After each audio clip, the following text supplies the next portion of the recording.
suis avec Stéphanie Borel, que vous avez vu aussi, orthophoniste dans l'équipe. Mais moi, enfin, orthophoniste, oui. Qu'est-ce que j'ai dit? Ah oui, pédiste. Oui, c'est ça. Donc, Juliette m'a demandé de vous reparler du centre de référence. Mais en fait, je n'ai pas besoin, vous le savez, non? Non. Donc, le centre de référence est né du plan maladies rares en France. C'est-à-dire les centres de référence sont des endroits qui sont faits pour les maladies rares par les différents plans nationaux qui ont été décidés par la Direction générale de la santé. Donc, si je peux avoir la prochaine, Philippe. Nous avons été créés dans la deuxième vague des CRMR, ou la première, en fait, c'était en 2005 en tout cas, des CRMR, donc on dit Centre de référence maladies rares. C'est ça l'abréviation, Centre de référence, et après ils ont leur petit nom. C'est-à-dire, moi, c'est Centre de référence maladies rares neurogénétiques.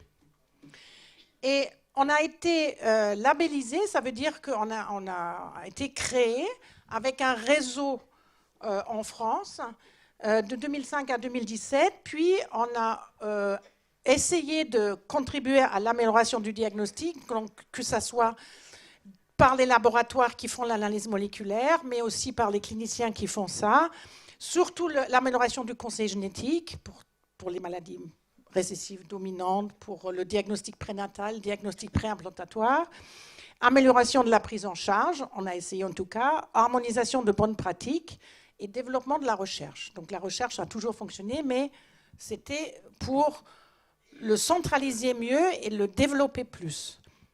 Après ça, si je peux avoir la prochaine, en 2023, maintenant, si le dossier est accepté, parce qu'on vient de faire notre nouvelle demande de labellisation comme centre de référence, c'est accès aux soins experts pour tous, c'est-à-dire que vraiment améliorer les choses, résolution de l'impasse diagnostique, faire plus vite, résolution des questions à dimension éthique pour les tests présymptomatiques, prénataux, encore, et bien sûr, maintenant, la thérapie. Et donc, on a proposé des nouveaux sites constitutifs. Alors, je vais vous montrer la carte. En fait, les centres de référence maladies rares, les CMR, sont structurés dans une filière, c'est-à-dire qu'ils sont ensemble dans une même filière de santé par le fait qu'ils sont sur la même thématique, c'est-à-dire la neurologie, par exemple. Donc, Brain Team est notre filière où le centre de référence maladies rares fait partie de Brain Team. Donc, Brain Team est l'organisation chapeau des centres de référence qui s'occupent des maladies neurologiques. Notre centre de référence que je coordonne, il prend en charge les différentes maladies qui sont notées ici, bien sûr les ataxies, la médecine génomique, etc., etc. Il y a plusieurs facettes à notre centre de référence et nous avons des centres constitutifs qui ont l'avantage d'avoir, par la DGOS, donc par la Direction générale de la santé, un salaire, par exemple, pour un médecin qui va se spécialiser uniquement dans les maladies dont il a la charge. Donc ça aide beaucoup. Donc ça, il y a le service de neuropédiatrie à Trousseau, qui a toujours fait partie de notre centre de référence. Il y a Mathieu Anheim à Strasbourg, on en a parlé avec quelqu'un tout à l'heure. Voilà. Il y a Bordeaux avec Cyril Goiset qui s'occupe surtout, mais aussi bien sûr de l'ataxie de Friedreich, mais aussi des maladies avec des dépôts de fer dans le cerveau. Il y a Christophe Verny qui est mon centre de constitutif, mais qui est aussi qui coordonne Brain Team. Et il y a non, ça c'est les étoiles, et Marie Vidaillet qui est chez nous, qui a fait les dystonies. L'idée, pour la nouvelle réhabilitation, on voulait avoir Dijon, Montpellier, parce qu'on n'avait pas grand-chose dans le sud, Rouen, parce qu'il fait les calcifications intracérébrales, il connaît bien, Lille et en Martinique, parce qu'on n'avait rien non plus de l'autre côté de l'eau. Donc la question, est-ce qu'ils vont accepter de nous rajouter ces centres constitutifs? Ça serait vraiment bien parce que ça nous donne un peu plus de force. Il est possible qu'ils font un choix, mais je n'ai pas encore la réponse. Ils vont peut-être pas prendre tout le monde, mais en tout cas à Montpellier, je suis assez sûre. Les autres, je ne sais pas. Et à ce moment-là, on va pouvoir mieux mailler le centre de référence à travers la France, où on avait un peu, c'était pas très bien organisé par rapport à le Sud, par exemple.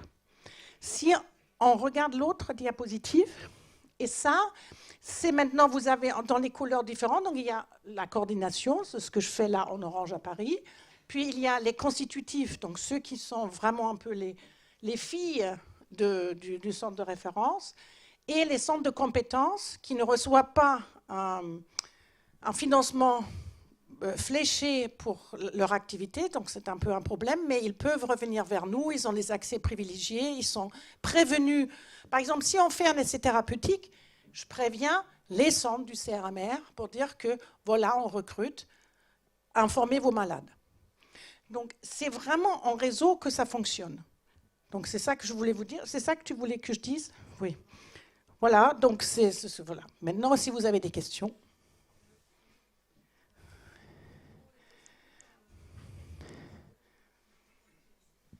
Je ne sais pas si j'ai autre chose après.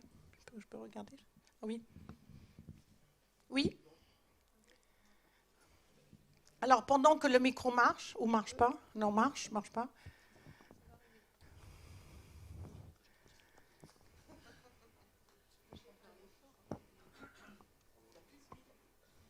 Je peux avoir la prochaine et la prochaine, Philippe? Non, pas celle-là? Non. Ah oui, non, c'est bien ça. On va rester là-dessus? Oui? Oui? Nous étions suivis par le docteur Husson sur Paris, dans le protocole Friedreich. Et donc nous étions suivis par, notre fille était suivie par le docteur Husson sur Friedreich à Paris, Debré. Et nous sommes passés donc maintenant sur Nantes. Et à Nantes, là, la première rendez-vous... C'est Angers. À Nantes, elle m'a dit, on n'a pas les moyens pour le moment physiques et humains pour vous recevoir et travailler. Revenez sur la... Je vais aller sur Angers. Elle a appelé le service du docteur Verny qui lui a dit, à Angers, ils n'ont pas actuellement les moyens techniques et humains pour recevoir votre fille. Alors, ils ne peuvent pas dire ça. Peut-être qu'il y a eu un changement. Ils ne peuvent pas dire ça, parce que le CMR, là, il y a un point bleu à Nantes, c'est un centre de compétences, il faut qu'ils vous voient. Alors, ils nous ont reçus, elle nous a très bien reçus, la neurologue, Anne-Gaëlle Corbillet, pour la citer, elle est très bien. Mais elle nous a dit, je suis désolée, mais vous n'allez pas avoir le suivi pluridisciplinaire que vous avez eu auparavant sur Debré. Elle dit aujourd'hui, je n'ai pas les moyens, j'ai pas les moyens techniques, les moyens humains, j'ai pas les équipes pour ça. Il faudra attendre 3-4 ans. Je lui dis, on ne va pas mettre les soins qu'on a fait de façon intensive. La filière Brain Team essaye de compenser et d'aider, parce que je vous rappelle que les centres de compétences n'ont pas de financement spécifique, mais d'aider les centres de compétences, par exemple avec Iris. Iris, bien venir.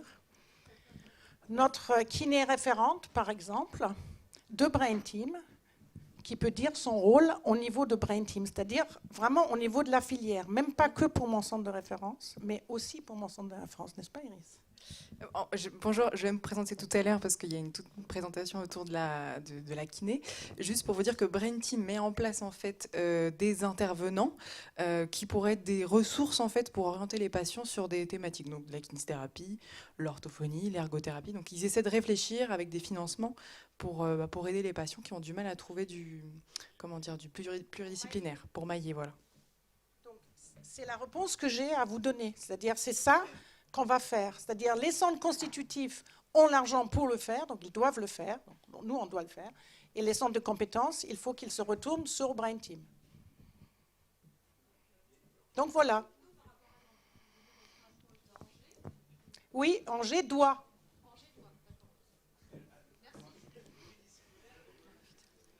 Après, ils décident comment ils font. Hein. Ils ne vont pas faire la même chose qu'Isabelle Husson.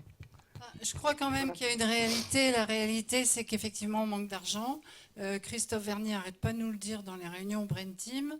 Le budget alloué au centre maladie rare il y a 5 ans, c'est un certain budget. Et là, maintenant, il y a plus de centres qui ont postulé pour effectivement étoffer le maillage de Avec prise le en même charge. argent. Et c'est exactement la même somme qu'il y a 5 ans avec plus de centres. Donc effectivement, ce qu'on t'a répondu, Cathy, je le comprends très bien. Et même lui, qui est à Angers et qui milite pour les maladies rares depuis longtemps, l'autre jour, il m'a dit, j'ai plus de cardio. Il faut que je les envoie en ville. Il en est malade. Donc, il y a l'idéal et il y a le terrain. Et c'est vrai ce que tu dis et ça nous fend le cœur. Nous, je ne sais pas comment on peut aider là-dedans, mais en tout cas, il y a une neuropédiatre qui est très très bien à Angers, je peux te le dire.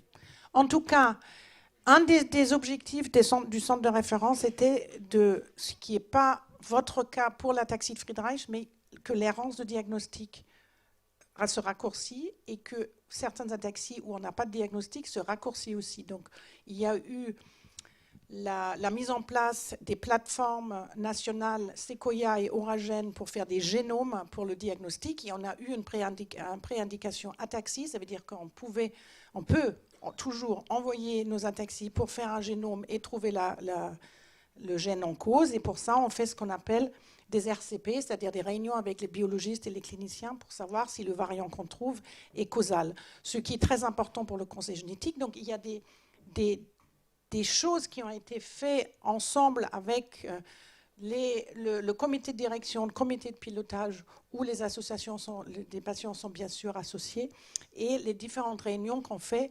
régulièrement. Hier soir, j'en ai fait une pour des nouveaux gènes, et on essaie maintenant, avec le génome aussi, de détecter l'ataxie de Friedreich, par exemple, parce que ce n'était pas possible avant dans le génome. Donc, il y a des choses qui vont améliorer les choses aussi dans le cadre du diagnostic, où on a peut-être raté parfois le diagnostic de l'ataxie de Friedreich, tout simplement parce que la clinique n'était pas si typique que ça. Et si je peux avoir la diapositive après, parce que je me souviens plus ce qu'elle m'a dit.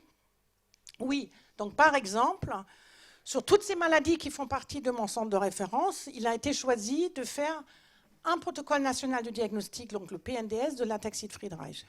Alors les autres étaient assez mécontents qu'on n'a pas fait sur une paraparésie spastique ou sur une ataxie de SCA3 ou je ne sais pas.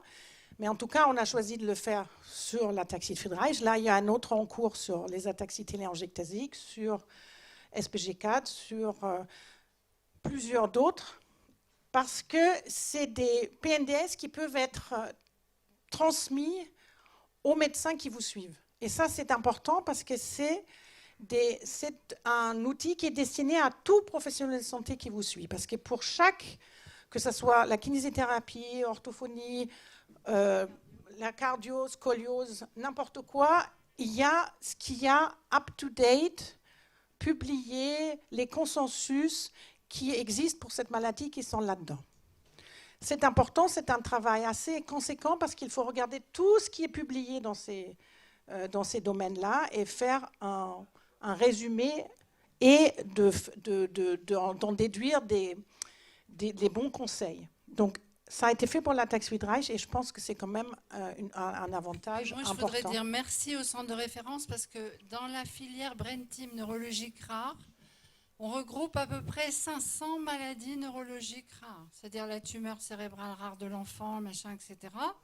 Et on a été donc une des premières maladies dans cette filière à avoir le premier, dans les diabètes, hypertension, ça fait longtemps que ça existe.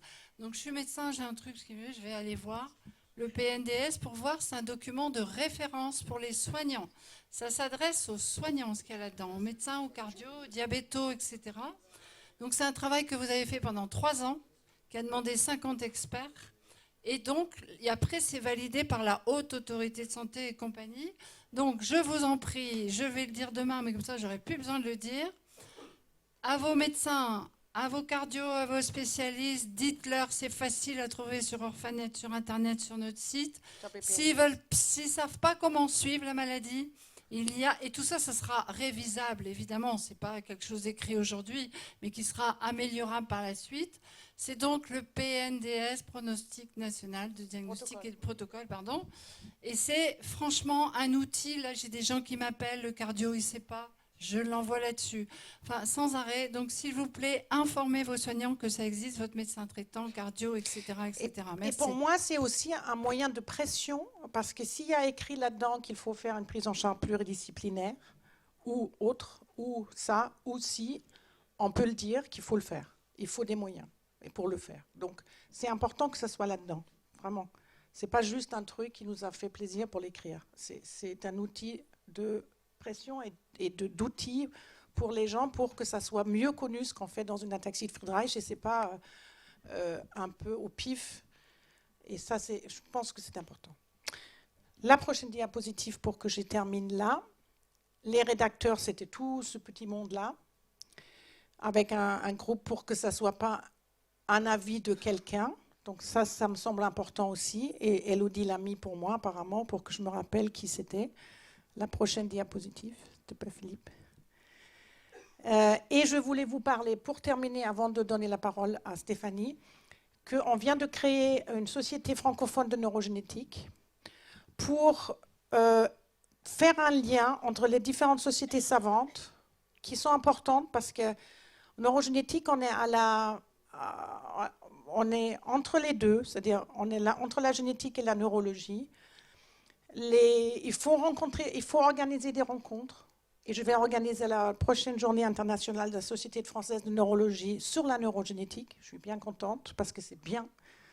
Il faut aider au développement, l'accompagner à la recherche clinique. Donc encore une fois, être plus lisible de ce qu'on peut faire en neurogénétique. Donc on l'a créé.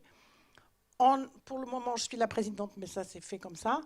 Et ça va changer. Mais il faut promouvoir pour les Canadiens qui font partie, et les Belges, et nous, et les Suisses, et peut-être en international après, les raisons de la neurogénétique. C'est important pour les maladies rares et pour les maladies neurogénétiques. Donc vous pouvez aller regarder. Et le logo que j'aime beaucoup a été créé par Caroline Cicluna, qui fait partie du centre de référence. Et vous pouvez aller regarder. On met les dernières nouveautés, des publications qu'on trouve très intéressantes. Parce que, je vous rappelle, là, il y a quelques mois, on a trouvé une nouvelle expansion GA. Donc, c'est la deuxième maintenant à l'ataxie de Friedreich, il y en a 2. Mais là, il y en a une nouvelle dans un autre gène qui s'appelle SGF14, en hétérozygosie. C'est bien. Ce n'est pas la même maladie, mais c'est un GA. C'est intronique. C'est pareil que comme dans l'ataxie de Friedreich. Donc, il y a plus de gens qui vont faire de la recherche parce que c'est hyper fréquent comme ataxie. Donc, ça, c'est une nouveauté très importante aussi pour nous et pour élargir le spectre de la recherche là-dedans.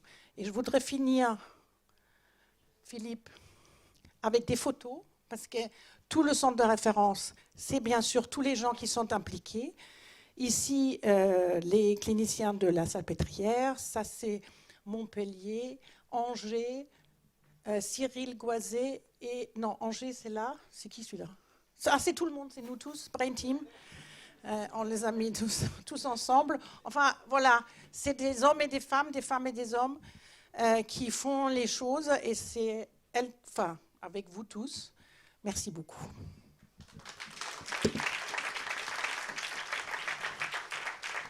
Merci. Puisque vous évoquiez, pour la dernière association francophone de neurogénétique... La société, pardon. L'éthique. Quel est votre point de vue ou est-ce que vous pouvez m'expliquer Il me semble qu'on ne détecte pas, on ne recherche pas la maladie dans la même fratrie. Naissance. Oui. Si, Pas la naissance, non, pas la naissance. Si, à la fratrie, si, je le fais très souvent. C'est du conseil génétique, là. Sans symptômes. Oui. Il me semblait que non, mais... Mais si. Donc ça conseil génétique depuis toujours, oui. Alors, qu'est-ce que vous appelez le conseil génétique? Un conseil génétique, quand on détecte, on fera la prochaine fois, mais un conseil génétique qui fait le diagnostic de l'ataxie de Friedreich dans la famille fait qu'on s'intéresse au reste de la famille. C'est ça le conseil génétique. Oui, alors, excusez-moi. Quand vous avez un premier enfant malade, oui. On détecte... On peut faire un diagnostic prénatal pour les prochains. Pas prénatal, celui qui est déjà vivant. Oui, aussi. Sans symptômes. Si, bien sûr, ça dépend. La demande, le contexte, les choses, oui. D'accord, donc en pratique clinique, ça peut se faire. Oui, j'ai cru comprendre bien que sûr. Ce n'était pas tant autorisé que ça. Ce n'est pas une question d'autorisation, c'est la question du conseil génétique. Pourquoi on le ferait? Quelle serait la prise en charge? C'est comme aujourd'hui avec la mucoviscidose. La prise en charge est quand elle est plus précoce, c'est meilleur. Donc, est-ce que la prise en charge dans l'ataxie de Friedreich, elle est meilleure quand elle commence tôt, qu'il n'y a pas d'errance diagnostique? Oui, la réponse est définitivement oui.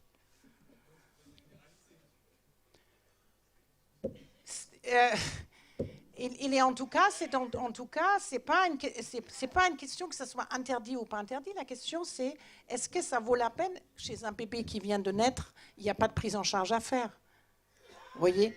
Par contre, chez un enfant qui approche les 10 ans, sûrement, il faudrait réfléchir si ça peut faire quelque chose. En plus, vous pouvez l'examiner déjà. Il y a tout un contexte qui fait que, oui, on s'intéresse à la fratrie. On ne fait pas comme ça parce qu'il y a une fratrie.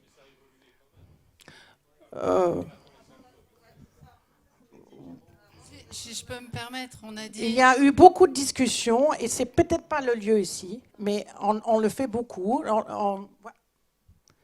On le fait oui. Souvent, et il y a des journées dédiées à ça, et on peut en rediscuter si vous voulez. Simplement, ce qui a toujours été dit, c'est qu'on ne faisait pas de test génétique chez un frère ou une sœur mineure s'il n'y avait pas de traitement ou de prise en charge. Voilà. Il apparaît évident maintenant, depuis quelques années, dans le Friedreich, qu'une bonne prise en charge précoce ralentit l'évolution, d'où l'évolution aussi sur faire des tests chez les mineurs dans le Friedreich ou pas. Oui, et puis soulager quelqu'un qui n'est pas porteur, je veux dire, c'est quand même important de ne pas regarder l'enfant de cette façon-là s'il n'est pas porteur. Donc c'est 1 sur 4, c'est quelque chose qui se discute en tout cas, c'est pas le médecin traitant qui va le faire, mais c'est dans une consultation de génétique encadrée par les équipes pluridisciplinaires, comme on fait d'autres tests génétiques dans d'autres maladies. Alors ça, c'est un sujet auquel on avait pensé pour aujourd'hui, mais on a fait des choix. Mais pour l'année prochaine, c'est bon, il y aura le conseil génétique dans les sujets. On le refera, avec les psychologues du coup. Je voudrais quand même dire que l'expérience patient, c'est pas ça. Donc, si c'est une option, il faudrait quand même que ce soit travaillé. C'est moi qui parle. L'expérience patient. Ah, pardon. L'expérience patient pour faire tester les petits frères et les petites sœurs. Ça dépend l'âge toujours. Hein. C'est en tout cas vraiment ce qui est dit à moi et à d'autres, c'est le symptôme. Donc, s'il y a d'autres possibilités, ce serait bien que ce soit évoqué entre médecins, j'entends, en conseil génétique. En conseil génétique. Oui, mais on va, comme ça, je vais le refaire, une RCP sur ce sujet-là et on va en rediscuter.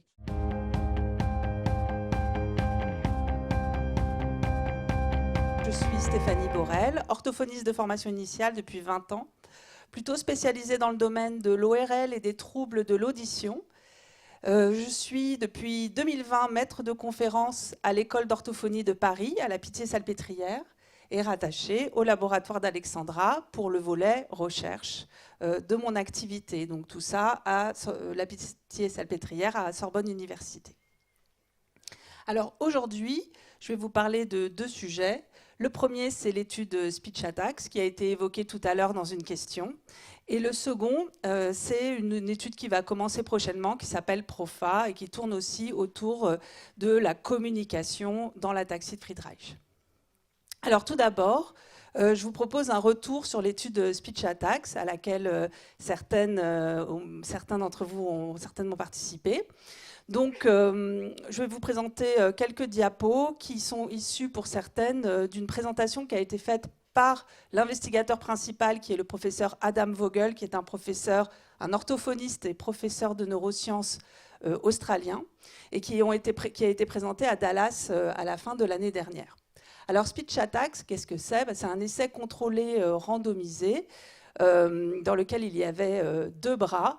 Donc, un bras, dans les 2 bras, les patients pouvaient bénéficier de l'entraînement, donc je vais y revenir, mais dans un des 2 bras, on les suivait un petit peu plus longtemps avant de démarrer l'entraînement, de façon à ce qu'ils soient leurs propres témoins, et on comparait la période pendant laquelle ils n'avaient pas le traitement à la période pendant laquelle ils avaient le traitement. Donc l'objectif de Speech Attacks, c'est d'améliorer l'intelligibilité de la parole par un auto-entraînement vocal intensif sur tablette numérique. Donc l'étude, elle s'est terminée l'année dernière en France, et au niveau international, elle a réuni 160 participants, principalement en Australie, en Allemagne, en Nouvelle-Zélande, et en France, nous avons inclus 20 participants. Donc il s'agissait principalement de personnes avec une ataxie de Friedreich, mais également quelques personnes avec des ataxies spinocérébelleuses. La population de l'étude était composée de 90 femmes, dont l'âge moyen était de 50 ans. Le délai depuis le début de la maladie, en moyenne, vraiment de 21 ans. Et le score SARA moyen, entre 22 et 23. Donc voilà comment se déroulait l'étude.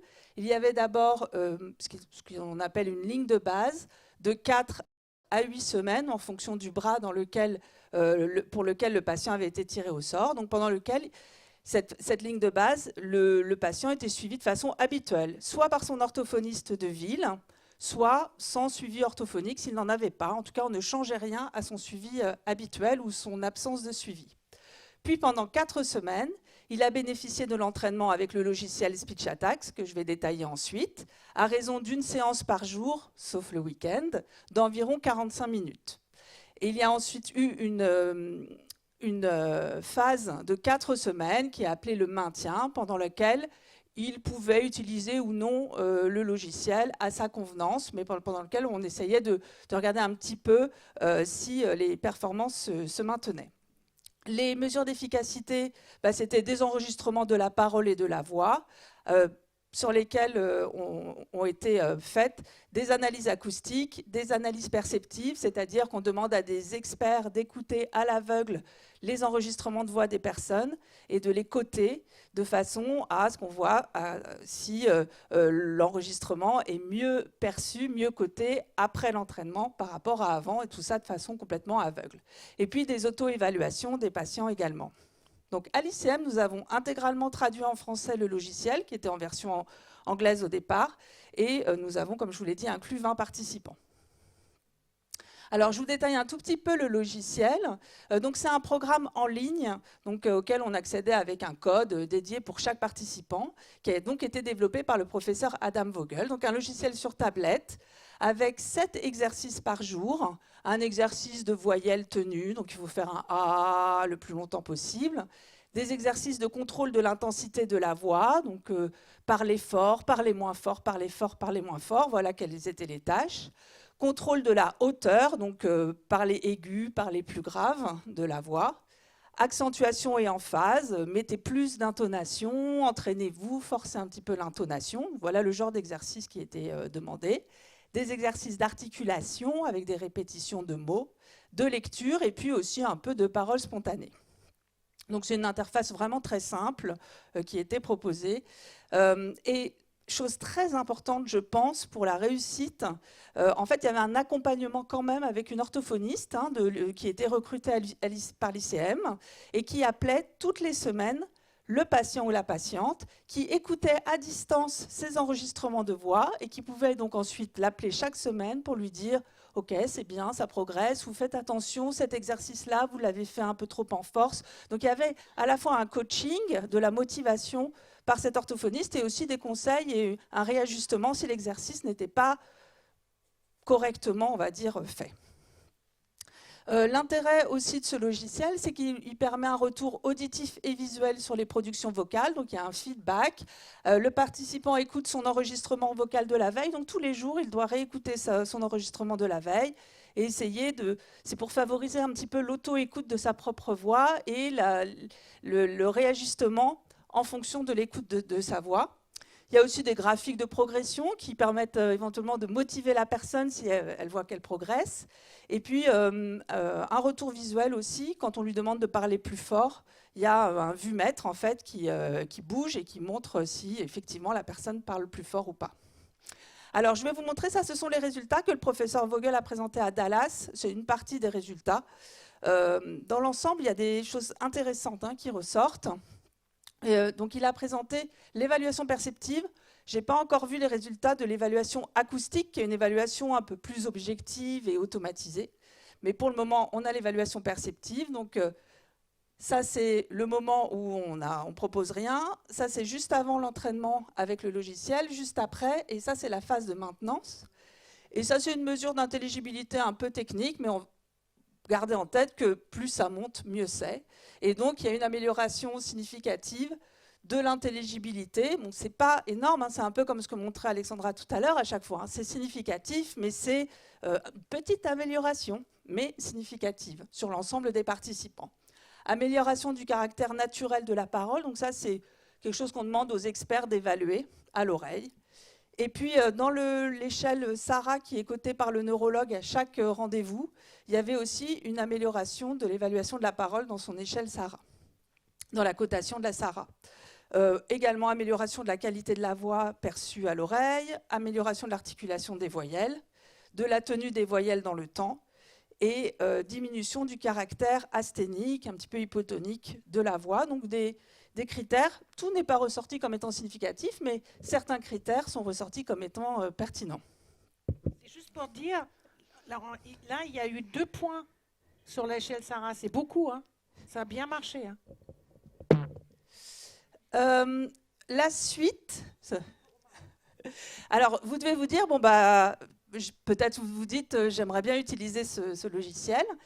Donc, quelle est la suite? Déjà, on attend la publication des résultats complets, parce que comme je vous l'ai dit, on n'a pas encore les résultats de l'analyse acoustique, qui peuvent aussi apporter des compléments. Et surtout, on est toujours un petit peu en attente de la disponibilité de SpeechAttack pour les patients.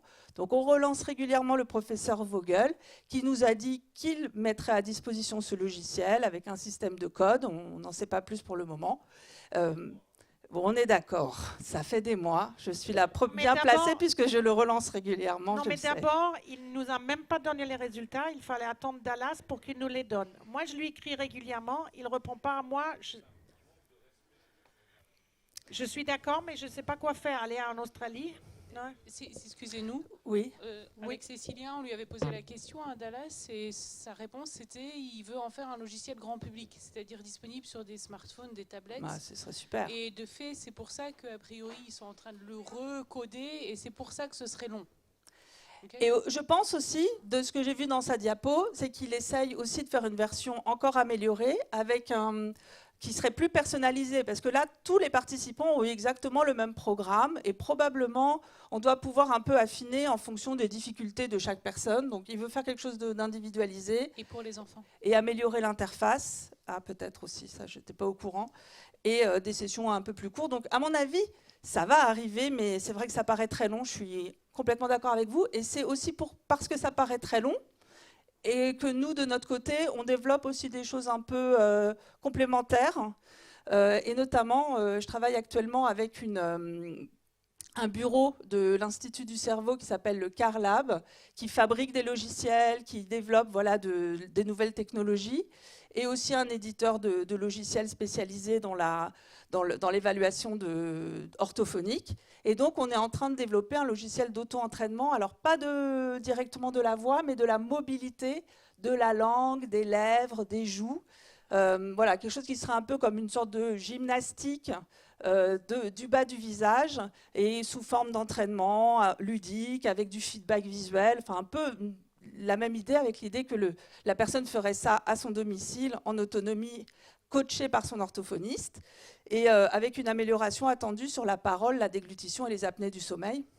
Là, c'est pareil, ce sera un logiciel pour plein de personnes qui en ont besoin, donc ce ne serait pas forcément spécifique à l'ataxie, mais ça pourrait jouer sur toutes ces dimensions-là.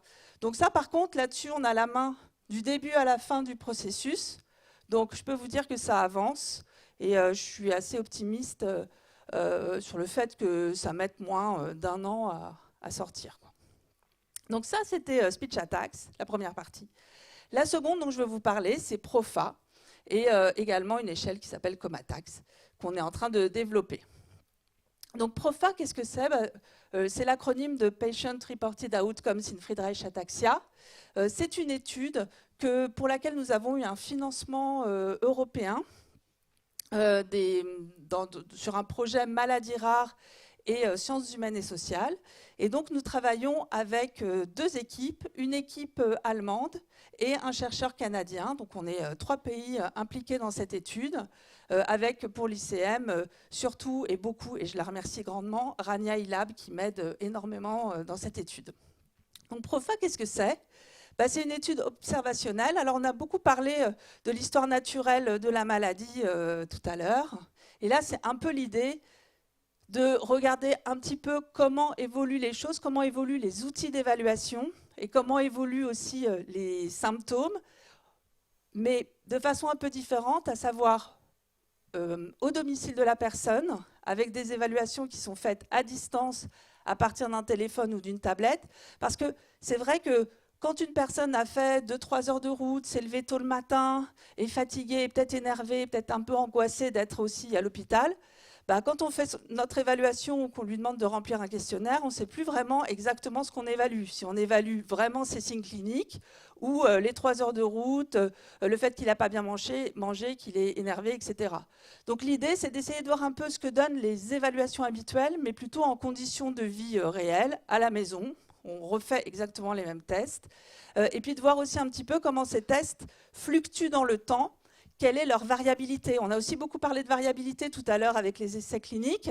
On voit qu'il y a une variabilité des résultats, mais la question de la variabilité interne de l'outil qu'on utilise pour mesurer, c'est quelque chose sur lequel on doit être vraiment hyper précis pour derrière pouvoir bien cibler les résultats des essais cliniques. Donc l'idée, c'est de développer des méthodes d'évaluation et de suivi au plus près de la réalité quotidienne des personnes ataxiques, à partir d'une application de e-santé qui s'appelle Atome 5. Et donc, on a pour objectif de traduire et valider en français de nouveaux outils d'évaluation et des outils qui existent dans d'autres pays, de façon à ce qu'on puisse avoir les mêmes outils, encore une fois, derrière pour faire les essais et pour pouvoir faire des essais multicentriques. Donc, par exemple, on va valider une échelle qui s'appelle Promataxia, qui a été développée par le professeur Schmaman, qui est déjà validée, par exemple, en italien également. Elle va être validée dans cette étude en allemand et en français. C'est une échelle d'auto-évaluation qui demande aux participants comment ça se passe pour l'équilibre, pour la mobilité, pour la vie sociale, pour la marche, etc., etc. On va également évaluer un nouvel outil qui a été, publié récemment, qui s'appelle la Sarah Home, qui est une auto-évaluation, un système pour lequel la personne se filme à son domicile en train d'effectuer les tests habituels de la SARA, et l'évaluateur cote la SARA à distance. Et puis on va également développer, ça j'en parlais après, une nouvelle échelle qui s'intéresse plus à la communication dans l'ataxie. Donc tout ça, ça a pour but de générer quand même beaucoup de données pour mesurer la qualité de vie, ses fluctuations, l'impact psychologique, social et économique aussi de la maladie et des difficultés de communication au quotidien. Donc avec des applications sur les suivis cliniques, les essais cliniques, la rééducation et même l'éducation thérapeutique. Alors dans le cadre de ce projet, diapositive suivante, s'il vous plaît. Donc voilà un petit peu, je vous dis, le déroulement de l'étude. On va commencer les inclusions en avril-mai. La phase d'inclusion, elle va durer 1 an. Et la durée de l'étude par participant, ça sera 6 mois. En fait, il y a juste une visite à l'ICM d'une demi-journée pour faire quelques tests préliminaires. Et ensuite, le suivi s'effectue à domicile avec sa tablette ou son téléphone portable, sur lequel on reçoit des questionnaires ou avec lequel on se filme ou on enregistre un petit peu sa voix. Donc, nous allons inclure 70 participants en France. Il y en aura 130 en Allemagne et en Autriche. Donc, pour l'étude globale, il y aura 200 participants. Les critères d'inclusion, c'est au moins 13 ans, une SARA de 30 maximum. Ça se passera à l'Institut du cerveau, à la Pitié-Salpêtrière. Donc, comme je vous l'ai dit, une visite à l'ICM et 6 mois de suivi à distance avec des questionnaires qui arrivent régulièrement sur le téléphone. Si vous voulez des informations, j'ai mis mon email. Alors, dans le cadre de cette étude, donc nous, notre particularité à Paris, parce qu'on a chacun un peu notre petit domaine, les Allemands travaillent plutôt sur le médico-économique, le Canadien travaille plutôt sur la qualité de vie, et nous, on travaille sur l'impact psychosocial des difficultés de communication dans l'ataxie de Friedreich.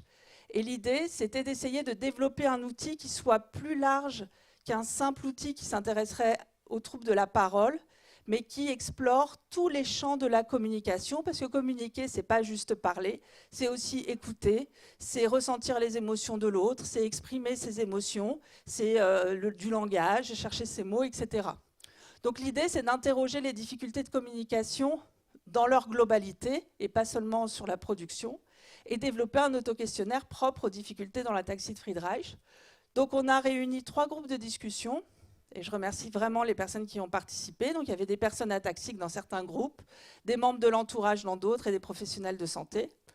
On a tout retranscrit, on a analysé tout ça, on a créé des items initiaux qu'on a un peu retravaillé, rediscuté avec d'autres personnes pour donner 17 questions dans la version finale de l'outil. Donc, je ne vais pas vous le détailler, mais juste vous montrer les grands domaines que ça explore. Bien sûr, la parole, la production de la parole, sa vitesse, sa précision, son souffle, son intensité. L'écoute dans le silence, l'écoute dans le bruit, est-ce que je me sens bien ou est-ce que je suis gênée? Le langage avec l'accès aux mots, l'accès à l'écriture, est-ce que j'ai une gêne par rapport à ça? Suivant. Ah. Et puis le ressenti des émotions, qui est ressorti assez souvent dans les entretiens que nous avons pu avoir. Le ressenti de la fatigue, qui revient aussi de façon très très fréquente. Et puis des choses en lien avec la vitesse, comme les discussions à plusieurs, qui parfois vont un peu trop vite pour pouvoir intervenir, ou également le fait de parler et de faire autre chose en même temps. Donc à la fin, ça ressemble à ça. Donc ça, c'est une des missions vraiment de l'ICM pour le projet PROFA. Et donc, on a 17 items. Et la dernière question, c'est laquelle de ces situations vous gêne le plus? Et on a commencé un petit peu à tester. Et c'est assez intéressant. Il y a différentes situations qui ressortent. Donc, c'est riche. Voilà. Je vous remercie beaucoup pour votre écoute et je remercie sincèrement toutes les personnes qui ont participé au groupe. C'était d'une richesse incroyable. Si vous avez des questions, vous avez mon mail et je remercie toute notre équipe du laboratoire. Merci.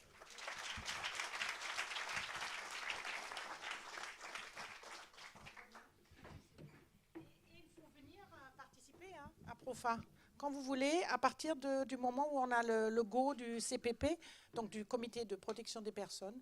Donc vous êtes bienvenus, venez.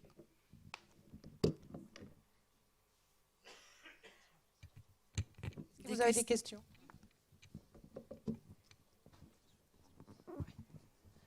Le questionnaire que vous avez montré à la fin, il sera dans l'application? Oui, bien sûr. Avec d'autres questions? Avec d'autres questionnaires. Ou est-ce que les personnes en France ne travailleront que sur les questions Ah non, alors il a été traduit en allemand, donc les personnes en Allemagne travailleront également sur ce même questionnaire. Il y a beaucoup d'autres questionnaires aussi. Il y a un questionnaire vraiment plus sur les troubles de la parole, un autre sur les difficultés auditives, sur le bien-être. Oui, il y a le Promataxia, mais c'est la version courte, donc sur la marche, sur la motricité fine. Et tout le monde a les mêmes dans sa langue. Par contre, oui, je n'ai pas précisé, au Canada, en fait, il fait de l'analyse des données, mais il ne recrute pas de patients. Il n'y aura que des personnes allemandes, autrichiennes et françaises. Ok, c'est silence là. Il s'agit toujours d'améliorer la qualité de vie et notamment par la suite d'avoir une meilleure prise en charge aussi sur tous les troubles de communication, d'élocution, etc. Et encore une fois, donner à l'industrie pharmaceutique, quand ils vont développer des médicaments, quelque chose qui permettra de dire voilà ce que ça fait dans la population, voilà pourquoi c'est important qu'on intervienne là-dessus et voilà comment on va utiliser ces échelles-là. Je trouve ça important parce qu'on ne va pas revenir sur l'idévénone, mais il y a des gens qui ont dit je parle mieux, mais il n'y a eu aucune étude qui a été faite sur l'élocution et sur la qualité de vie, les différents aspects qu'on a vus, là, le ressenti, la fatigue, etc. Il y a tout ça là-dedans. Donc enfin, on va pouvoir prendre ça en compte. Et on aura toute la partie des médicaments que les gens prennent qui participent à l'étude pour savoir lesquels sont peut-être plus stables que d'autres. Sur 6 mois. Important. Madeleine, j'ai une question parce qu'on a été sollicité. Micro. Merci. On a été sollicité par des entreprises d'études de marché, vraiment d'études de marché Oui, beaucoup. au bénéfice à la demande et au bénéfice de l'industrie pharmaceutique qui pose des questions sur censément la qualité de vie. Alors évidemment, moi, je n'ai pas eu à répondre parce que je ne suis pas concernée. Certains d'entre vous ont répondu, ils n'ont pas toujours été très heureux de la façon dont ça s'est passé, mais je sais que c'est quelque chose qui se passe aussi dans les autres pays européens, qu'elle doit être... moi, je suis sceptique parce que ça ne me paraît pas très scientifique tout ça, surtout par rapport à cette étude-là, qui, elle, pour le coup, puisque je suis témoin de ce qui s'y passe, en étant représentante d'Euroataxia parmi les organisateurs, qu'est-ce que vous pensez de ces officines d'études de marché ? C'est-à-dire qu'on est d'un côté très content que l'industrie pharmaceutique s'intéresse à la taxi de Friedreich, parce que c'est quand même important.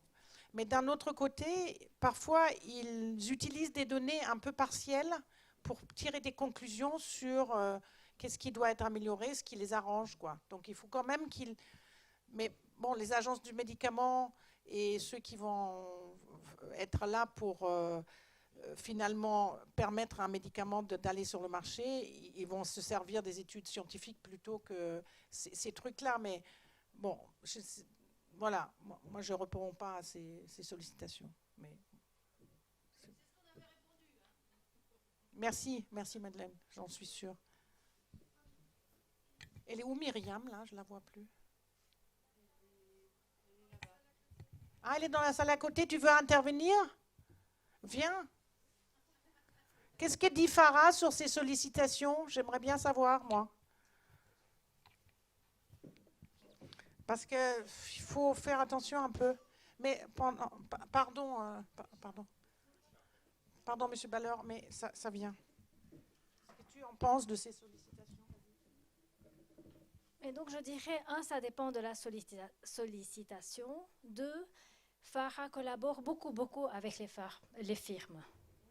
On collabore beaucoup, mais dès le début. Donc, ce n'est pas une intervention en fin de ligne où ils viennent demander un accès.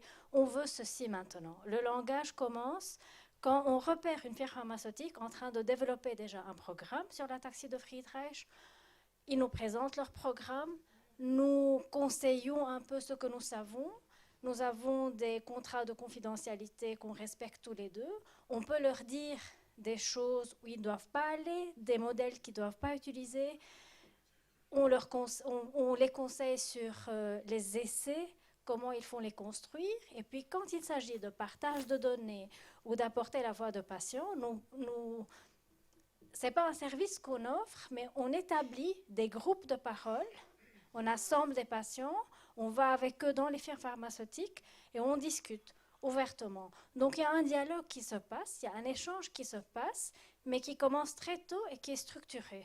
Et je pense la façon durant l'année que Madeleine a évoquée, que les choses se sont présentées, était un peu mal reçue parce que c'était une première pour la communauté. On se pose la question pourquoi ?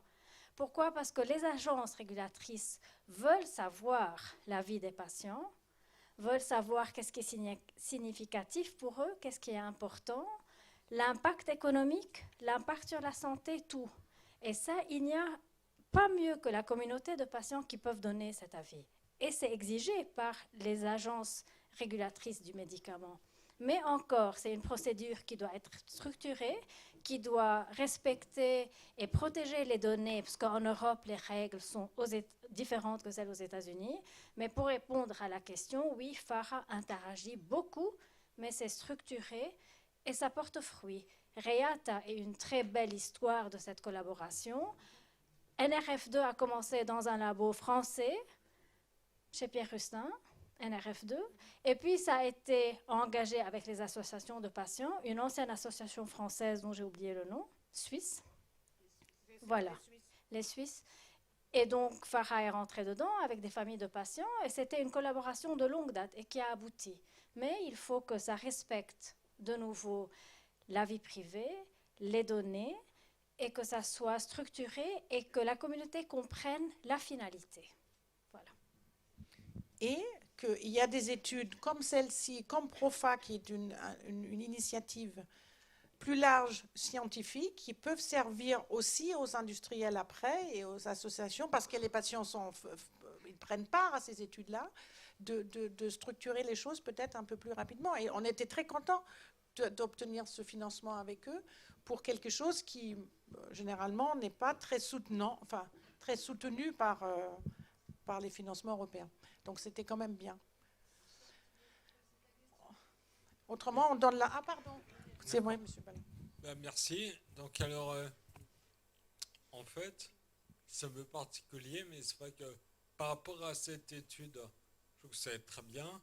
Mais quand j'ai lu concernait ce qui était social, économique, psychologique, on voit qu'il y a beaucoup de disparités et on parle de l'impact de la maladie sur le côté psychologique. Est-ce qu'après, il y a une réunion de toutes les études pour voir un peu le côté aussi social et économique pour compenser, par exemple, la maladie ou les incapacités?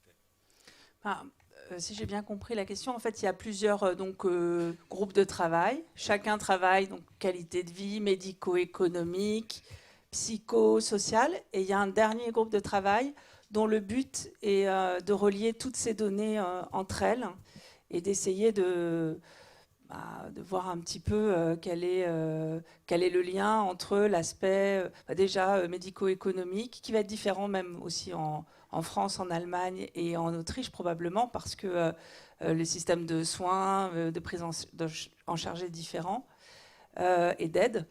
Mais à la fin, oui, on va essayer de relier tout ça.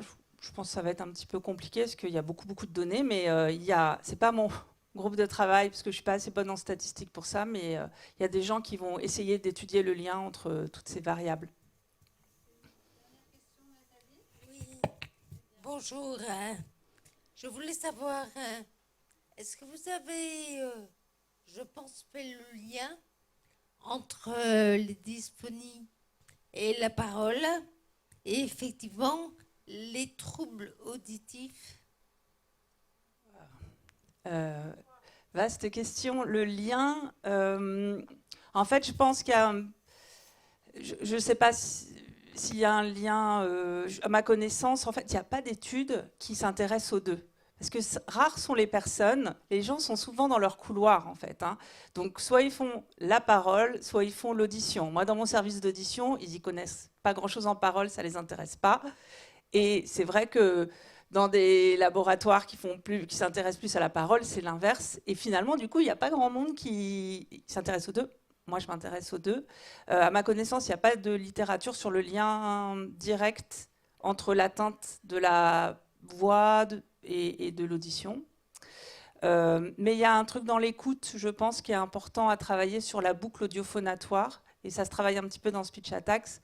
Et peut-être qu'il y a quelque chose du lien entre la production et est-ce qu'on s'écoute bien quand on parle, quand on a une ataxie, ça je ne sais pas. Mais sinon, j'en sais pas plus à l'heure actuelle. Mais avec Profa, je pense qu'on va apprendre pas mal de choses parce qu'il y a à la fois des questionnaires, il y a bien sûr comme Atax qui prend tout le tout, mais il y a aussi des questionnaires que de voix, des questionnaires que d'audition et des enregistrements de voix très courts et un petit test auditif aussi. Donc en fait, dans la même étude, on met les deux versants, production et perception.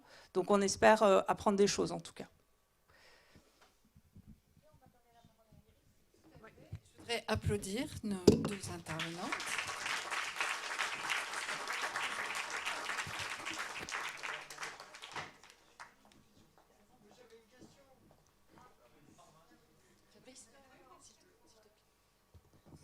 Pour être inclus dans ce profin, il y a le SARA, c'est 30. À quoi ça correspond, 30 ? Ah, c'est plutôt Alexandra qui peut... Non, mais si, comme on s'occupe de la parole, si quelqu'un est en fauteuil, n'arrive pas bien à faire les doigts sur le nez, etc., il va avoir peut-être trop de points alors qu'il aimerait participer. Alors, c'est quelque chose qui a été décidé par l'ensemble du consortium. Je suis d'accord. Ça a été fixé assez tôt comme limite, en fait, et on n'est pas revenu dessus après. les neurologues qui ont été associés à cette étude ont dit que si la personne est seule à la maison, de pouvoir se filmer pour faire le SARA Home, de tout faire sur les tablettes et tout ça, était plus sûr si c'était une SARA de 30. Mais je suis d'accord avec vous, il n'y a pas de garantie là-dessus non plus. Mais c'est comme ça que ça a été décidé, comme souvent un peu arbitrairement. Parce que je pense qu'il y a des personnes qui ont SARA à 30 qui peuvent tout à fait se filmer, mais ils peuvent peut-être moins. Ils ont besoin de l'aide, peut-être un peu plus. Après 30-35, c'est ce qui a été montré. C'est un peu ce qu'on a montré tout à l'heure avec Myriam, où l'échelle à partir de 30 fléchit pas mal, où il y a moins de choses qui s'aggravent, mais tout simplement parce qu'on ne peut plus les analyser. Et donc, je pense que c'était ça qui a fait cette décision-là.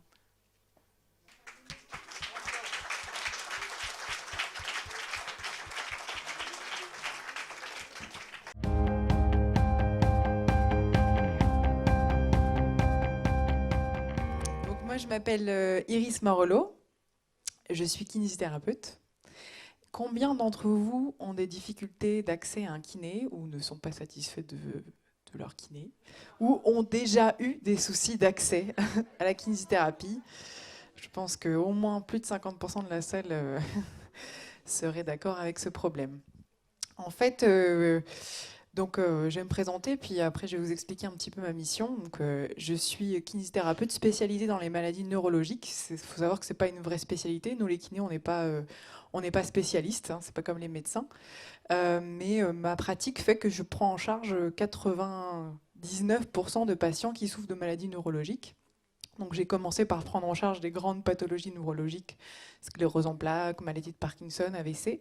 Et puis progressivement, je me suis un peu plus intéressée aux maladies rares. Et j'ai été approchée par la filière Brain Team, dont on vous a parlé beaucoup aujourd'hui. Et c'est grâce à eux que je suis là. Donc ça, c'est pour vous montrer un cabinet de kiné en ville. Spécialisée dans les maladies neurologiques. C'est juste pour vous montrer un petit peu mon environnement. Donc moi, je suis thérapeute de ville. Hein. J'ai un cabinet, on est 7 collègues. Et je partage mon temps entre ma prise en charge des patients en ville et les projets que je développe avec Brain Team. Donc c'est important que vous sachiez ça, que je ne suis pas 100% avec Brain Team. Je continue de prendre en charge des patients. Alors, le projet à la base s'appelle Projet Bouge Brain Team. Donc, c'est un projet de financement qui a été demandé par le docteur Claire Evensick, qui est neurologue, neurogénéticienne à la Pitié-Salpêtrière, donc qui dépend du professeur Alexandre Adieu. Et elle voulait en fait mettre en place un référent kiné pour être ressource en fait et développer des projets autour des maladies neurologiques rares et de la rééducation, notamment de la kinésithérapie. Vas-y. Donc, en fait, une fois qu'on a eu les financements, qu'elle m'a trouvé, que j'ai postulé, que voilà, j'ai dit que j'étais OK pour travailler avec eux, mais il a fallu définir quelles étaient les problématiques. Pourquoi, en fait, il y a besoin d'avoir un kiné référent dans les maladies rares dans le cadre de Brain Team. Donc, en fait, déjà, il y a une difficulté d'accès aux soins en kinésithérapie, il y a une difficulté d'accès aux soins de manière générale, mais en kinésithérapie, c'est encore plus compliqué parce que quand on a une maladie chronique, quand on a une maladie neurologique, avec des difficultés d'accessibilité des bâtiments, que si on prend beaucoup de temps au kinésithérapeute, c'est encore plus difficile pour lui de prendre en charge ses patients. Si en plus de ça, ils ne connaissent pas bien la maladie, ils vont tout de suite faire « non, non, non, non, non, ça ne m'intéresse pas, c'est trop compliqué pour moi ». Donc les kinésithérapeutes ne sont pas bien formés. J'enseigne en école de kiné et la plupart ne connaissent pas très bien les ataxies, ne connaissent pas les maladies rares de manière générale. Le tronc commun parle des maladies neurologiques en général, mais très peu des maladies rares. Donc maintenant, j'essaie un peu de les sensibiliser. Il y a une difficulté de communication entre confrères, notamment en ville, mais pas forcément en ville. Hein. On a du mal à communiquer entre nous sur qui est spécialiste de telle ou telle prise en charge. Donc c'est difficile de se retrouver en fait sur un réseau. Et puis il y a une manque de connaissances et de motivation dans l'autorééducation. En France, de manière générale, l'autorééducation, c'est un petit peu de mal à se mettre en place, alors qu'à l'étranger, par exemple, c'est systématiquement mis en place dès la première consultation. Donc pour les patients, on va essayer de les sensibiliser à l'auto-rééducation et à l'auto-prise en charge pour optimiser en fait finalement la rééducation. Donc il y a 2 axes qu'on a réussi à identifier. Donc plutôt un axe professionnel, donc favoriser l'accès aux soins en kinésithérapie, donc ça va être, je vous expliquerai un petit peu après l'axe professionnel, et un axe patient. Donc l'axe professionnel, je me suis dit, je suis spécialiste, mais je ne dois pas être toute seule. Et je connais dans mon réseau des kinés qui sont aussi spécialistes dans la maladie neurologique et qui seraient OK pour pouvoir travailler autour des maladies rares. Parce que si on s'occupe des maladies neurologiques, il faut quand même être un petit peu spécialiste encore plus pour s'occuper des maladies neurologiques rares. Donc c'est encore plus, faut de la pratique, quoi. Donc il fallait qu'on se retrouve. Donc l'idée, c'est de créer une sorte de réseau de kinésithérapeutes experts, entre guillemets, parce que ça n'existe pas... ça n'existe pas officiellement, en fait, comme terme. Après, l'idée aussi, c'était de créer des fiches de recommandations pour aider les kinésithérapeutes qui ne connaissent pas la maladie, qui ne sont pas formés à avoir, comme le PNDS qui était présenté tout à l'heure, des petites fiches rapides et d'aider les kinés en fait, dans la prise en charge, une sorte de guide. L'autre objectif, c'était de former les kinésithérapeutes, donc que ce soit dans les écoles de kiné, mais aussi sur les professionnels qui sont déjà sur le terrain, donc éventuellement de créer des webinaires pour les former autour des maladies rares. Donc dans un premier temps, donc ça fait 1 an que je suis recrutée par Brain Team à 1 journée, à 2 journées par semaine. Et j'ai commencé un petit peu à débroussailler tout ça. Pour l'instant, on est au début. Mais j'ai trouvé 22 cabinets de kinésithérapie, entre guillemets, experts. Donc c'est difficile à trouver. Il y en a beaucoup en beaucoup. Il y en a un peu en Île-de-France. Il y a des zones qui sont complètement désertes. Je crois qu'en Bretagne, il me semble, je n'ai pas trouvé. Centre-Val de Loire, il n'y avait personne. Et en fait, on ne trouve pas. Si on tape sur Internet kiné, neurokiné, on ne trouvera jamais sur Google. C'est pas possible. Donc c'est un réseau. C'est en allant dans les congrès, c'est en reconnaissant un tel. Ah oui, toi, tu prends des patients neuro. OK. Est-ce que tu connais cette maladie, etc. Le réseau, il se fait comme ça. Donc ça va prendre des années, un certain temps en fait avant que le réseau vraiment se fasse. Et puis il faut savoir que ça bouge, il y en a qui partent à la retraite, il y en a qui arrivent. Donc voilà, l'idée c'est de se rencontrer et de vraiment d'être assez coordonné en fait sur les maladies rares. Alors ensuite, créer des fiches de bilan type. Donc quand on est kiné, on fait un bilan, d'accord ? Vous avez, j'espère, des kinés qui vous ont fait un bilan d'examen au début de votre prise en charge et vous en font régulièrement pour voir si tout va bien, si vous évoluez, si la rééducation fonctionne. J'espère, normalement c'est dans la loi, ils sont obligés de le faire. Et sauf que dans les maladies rares, ils ne savent pas où aller. Ils ne savent pas s'il faut que je regarde le pied, il faut que je regarde l'épaule. Voilà, donc l'idée c'était de créer une fiche de recommandation sur les bilans, mais aussi sur les prises en charge. Est-ce que je vais plutôt travailler l'équilibre ou est-ce que je vais plutôt travailler le renforcement musculaire en fonction de ce que dit la science, donc tout ce qu'on a expliqué tout à l'heure autour des articles scientifiques, etc. Ça sert après derrière à créer du contenu pour les prises en charge en fait au quotidien et de pouvoir s'appuyer en fait sur cette littérature scientifique. Donc vas-y. Donc en collaboration avec Juliette et puis d'autres spécialistes. C'est très modeste ce qu'on a réussi à faire, mais on a fait une petite fiche de 6-7 pages sur différentes catégories. Donc le patient qui marche, le patient qui est plutôt marchant avec une doublette technique en déambulateur, le patient qui est plutôt en fauteuil roulant. Donc sur le bilan et la prise en charge. Donc l'idée c'est que si jamais vous arrivez dans un cabinet de kiné, il vous dit non, je ne connais pas votre maladie, je ne sais pas quoi faire. Vous lui dites, il existe une fiche, donc ce sera gratuit sur Brain Team et puis sur le site de la FAF. Éventuellement, si vous avez besoin, je vous la fournis, il n'y a pas de problème. Vous dites, écoutez, il existe une fiche de recommandation avec des contacts, comme ça vous avez tout clé en main, vous savez tout faire. Après, c'est votre travail de kiné, normalement, il n'y a pas de souci, c'est pas compliqué, quoi. Donc il n'aura pas le choix de vous prendre. Il ne pourra pas dire non, je ne connais pas. D'accord ? Donc c'est un peu comme l'objectif du PNDS qui était pour les médecins généralistes de les aider. Donc là, c'était pour les kinés, de rentrer un peu plus dans le détail, on va dire.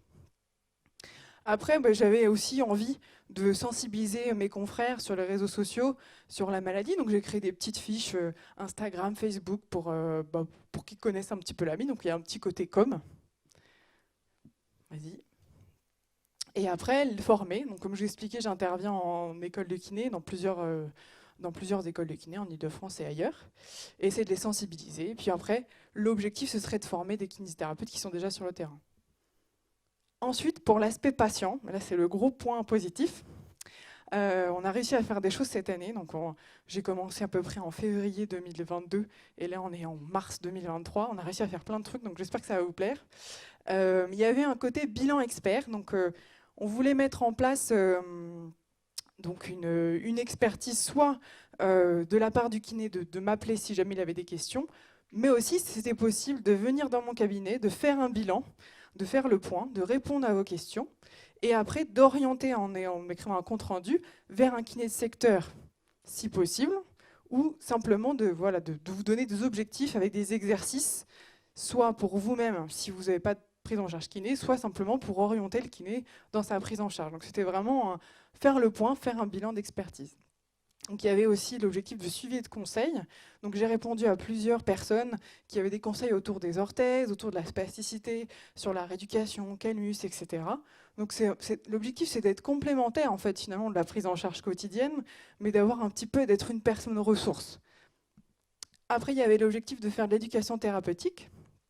Donc là, c'était un projet pareil pour le centre de référence maladies rares à la Pitié qui voulait développer en fait un projet d'éducation thérapeutique. L'éducation thérapeutique, il y a plusieurs volets. Donc il y avait un volet rééducation, et donc je fais partie du programme. Et après, il y avait un volet autonomisé, je vais vous en parler. Vas-y. Donc ça, c'était le bilan d'expertise, je vous en ai parlé il y a 2 minutes. Donc j'ai à peu près une quarantaine de patients que j'ai reçus dans le cabinet, pas que pour la Tachypside-Rach, il y a d'autres maladies qui sont venues, d'autres patients qui ont des maladies rares qui sont venus me voir. Et voilà, ça fonctionne bien. S'ils ont des questions, ils peuvent revenir l'année d'après. On peut échanger par mail, il n'y a pas de souci. Donc ça, c'est le programme éducation thérapeutique qui s'appelle Genius, qui va bientôt voir le jour. Donc ça dépend du centre de référence de la Pitié. Peut-être que j'interviendrai dans d'autres programmes d'éducation thérapeutique en France. On aimerait bien que ce soit systématisé en fait, dans d'autres centres de référence. Donc ça, c'est le gros projet qu'on a réussi à mettre en place. On voulait faire en fait, des sortes des vidéos, en fait, au lieu de faire des fiches écrites avec le système actuel. On s'est dit, sur les exercices d'autorééducation, autant les filmer. Donc on s'est dit, on va filmer qui? On va filmer les patients, on va filmer un mannequin. Donc on s'est dit, le mieux c'est quand même de filmer les patients, parce que comme ça, ils s'identifieront plus aux exercices. Et puis on s'est dit, où est-ce qu'on va faire ça? Et puis il y a Brigitte Soudry qui était hyper emballée pour participer au projet. Et donc on a filmé les patients à Hendaye. Tu vas peut-être te voir. On a filmé les patients à Hendaye et ça a été 3 jours intensifs de tournage. Et donc on a réussi à faire 55 vidéos de plein d'exercices différents qui répondent à plusieurs catégories fonctionnelles. Donc ça répond à... C'est assez vaste en fait, ça répond aux patients qui peuvent marcher, aux patients qui sont en fauteuil, qui ont des problématiques au fauteuil, etc. Et puis, j'expliquerai après le projet Brain Move. Vas-y, continue. Donc voilà le témoignage de Suzanne sur le projet Bouge Brain Team. Voilà. Cette maladie, elle est évolutive.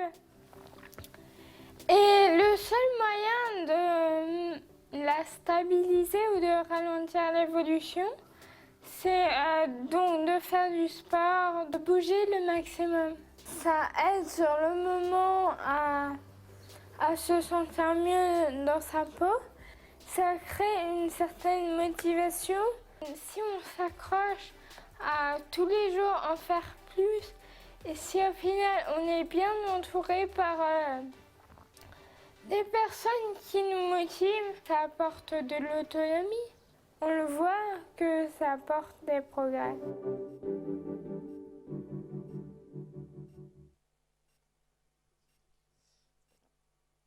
Vas-y. Diapo d'après. Voilà. Donc ces vidéos, elles répondent à plusieurs objectifs. Donc dans la Tachypside-Rach, c'est une maladie qui a besoin d'être travaillée sur plusieurs plans. Le renforcement musculaire parce qu'il y a de l'affaiblissement musculaire, des étirements parce que vous avez de la rétraction et de la spasticité, du travail de l'équilibre pour stimuler au maximum les fibres proprioceptives et cérébelleuses, et l'entretien de la mobilité articulaire pour limiter l'enraidissement. Donc ces exercices vont répondre à ces quatre grandes thématiques. Le souci, c'est qu'une fois qu'on a fini les vidéos, on s'est dit, mais comment on va les mettre en ligne ? Parce que le site Brain Team est ce qui va absorber les 50 vidéos. Et comment vous, patients, vous allez aller sur le site, vous allez voir les 50 vidéos, vous allez dire bah, laquelle est faite pour moi et laquelle n'est pas faite pour moi. Et donc, nous est venue l'idée de monter une application web, donc une application web, c'est-à-dire sur site internet, qui facilitera, on va dire, l'utilisation de ces vidéos. Donc, il existe déjà des outils d'autorééducation, on ne révolutionne pas le monde, mais ces outils ne sont pas très adaptés. Donc, soit c'est des outils en accès libre, vous avez accès à des vidéos, des milliers de vidéos, soit c'est des outils qui n'exercent, par exemple, qui est plutôt pour les kinés, où on voit le patient, on se dit ok, il a besoin de tel exercice, on sélectionne, ça prend un temps de malade et c'est pas forcément hyper adapté. Donc on s'est dit, on va faire un truc vraiment pour les maladies rares, très simple, pas besoin de se prendre trop la tête. Et on a participé, on a été sélectionné pour participer à un hackathon. Donc un hackathon, c'est une sorte de concours de technologie pendant une journée entière, pendant 24 heures. Et donc il y a Fabrice qui est là, qui va me rejoindre pour présenter l'application.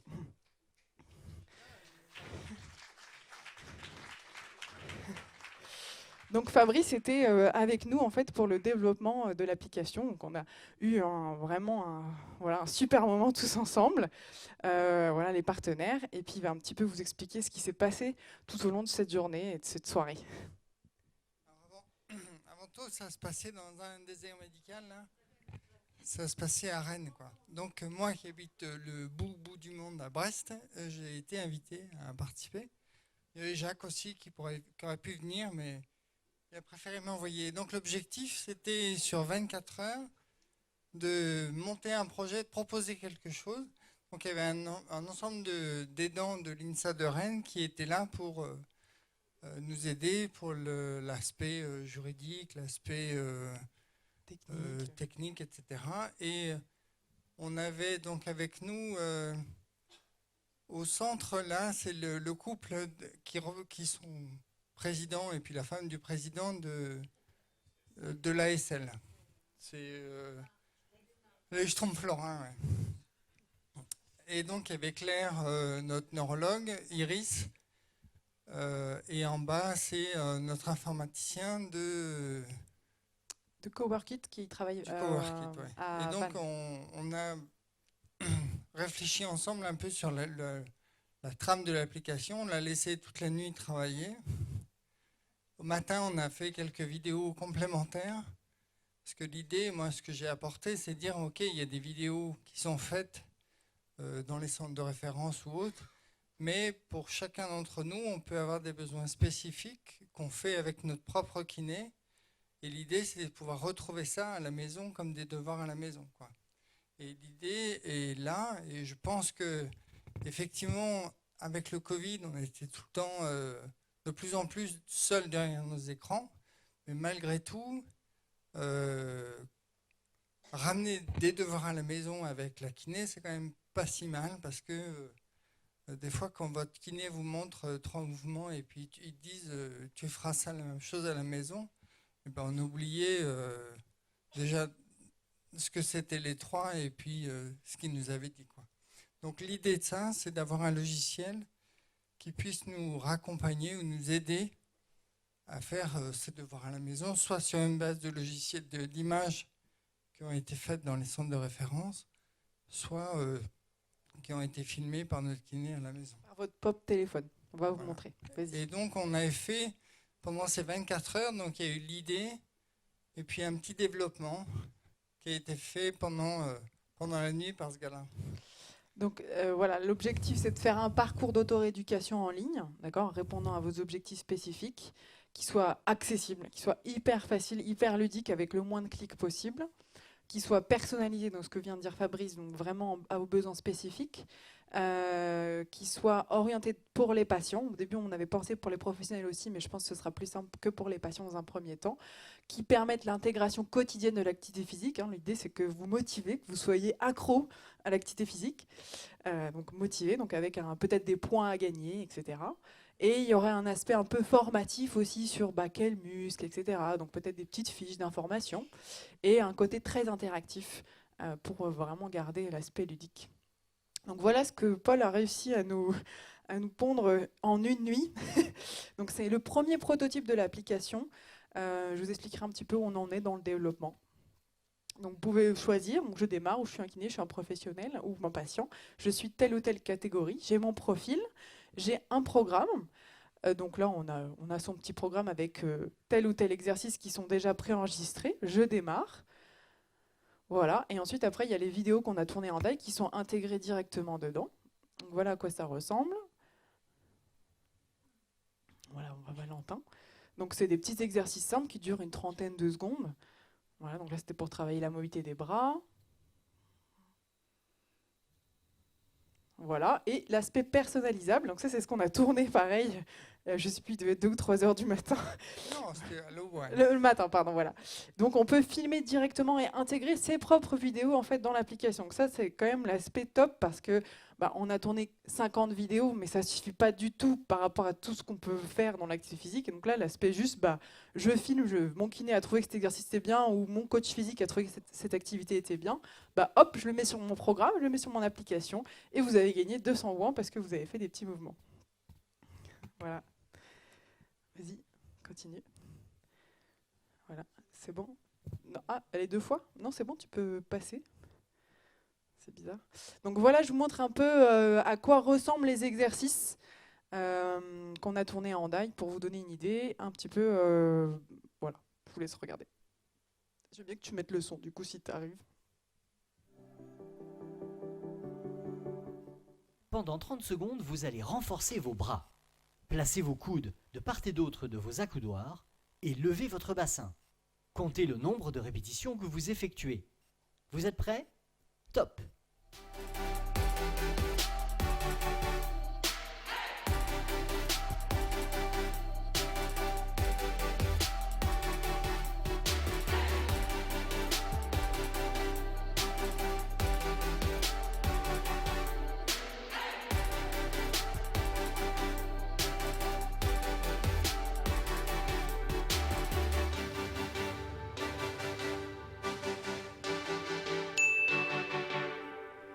Vous voyez que ça s'adresse vraiment à tout le monde, ça s'adresse même aux aidants. On a pensé même aux aidants qui auraient besoin d'avoir des petits exercices simples pour mobiliser les proches.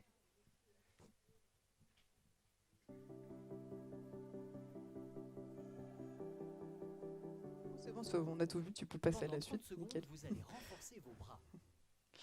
Voilà, donc mon rôle, c'est pas forcément de vous suivre en kiné, parce que je pourrais pas suivre toute la France, mais c'est d'être une personne ressource, de développer des projets. On est au début de quelque chose, il y a plein de choses à faire, peut-être de la recherche ou pas, j'en sais rien, mais en tout cas, c'est de mettre la kinésithérapie un peu plus sur le devant. Et si vous avez des questions, n'hésitez pas à m'envoyer plutôt un mail, vous pouvez m'appeler, il n'y a pas de souci, mais comme je vous dis, j'ai une activité professionnelle à côté, mais j'essaierai de répondre au maximum, proposer des consultations si vous venez en région parisienne, par exemple. Et si vous avez des idées sur l'application, n'hésitez pas. J'espère qu'elle verra le jour en fin 2023. Là, on est un peu bloqué sur le plan administratif. On doit soumettre en fait un appel à candidature parce qu'on a un financement public, donc il faut que ce soit en mise en concurrence. Donc une fois qu'on aura mis en concurrence, on pourra choisir notre développeur. Une fois qu'on aura tout développé, normalement au mois de, on espère, fin 2023, ce serait terminé. Et hop, ce sera gratuit, vous aurez accès à tout, ce serait le top.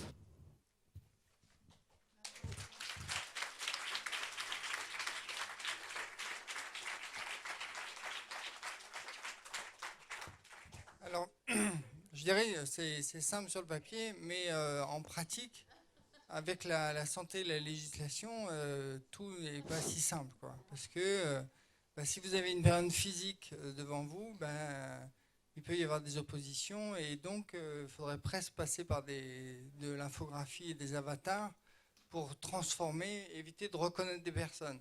Donc rien que ça, c'est simplement juridique, mais ça peut plomber un projet ou son temps de développement.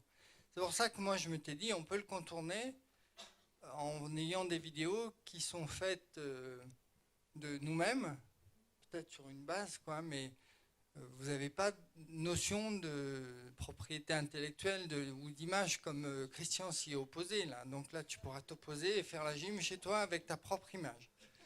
Voilà. J'ai une question à poser. Il faut mieux aller en cabinet de kiné ou avoir le kiné qui vient chez soi?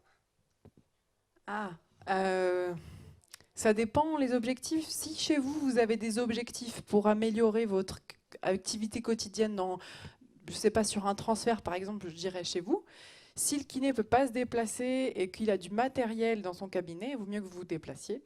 L'idéal, c'est le format mixte. Mais après, je sais que les kinés ne veulent plus se déplacer, c'est très compliqué parce que c'est mal pris en charge. Donc, moi, j'aurais tendance à dire le format mixte, c'est l'idéal. Donc, aller chez lui, et parce que, admettons, on voit Fabrice qui est sur son ballon. Tout le monde n'a pas un ballon chez soi. Non, on avait pris le ballon comme exemple, mais je veux dire, moi j'ai un coach qui vient à la maison, parce que le PNDS dit qu'il faut 2 à 3 séances de kiné par semaine. Je veux dire, je ne suis pas sûr dans l'Assemblée qu'il y ait quelqu'un qui arrive à avoir ce quota-là. S'il en a déjà une par semaine, c'est bien, voire 0, quoi, hein, dans la plupart du cas. Donc on est obligé de se prendre en charge. Et mais ouais, l'important, c'est, par ces programmes-là, c'est de pouvoir le faire, de chacun faire de l'activité. Je voudrais insister de façon générale, même quand on a une entorse, on va chez le kiné, ou alors on a mal au dos, alors les gens ils disent oui, j'ai une séance par semaine, puis ça avance pas.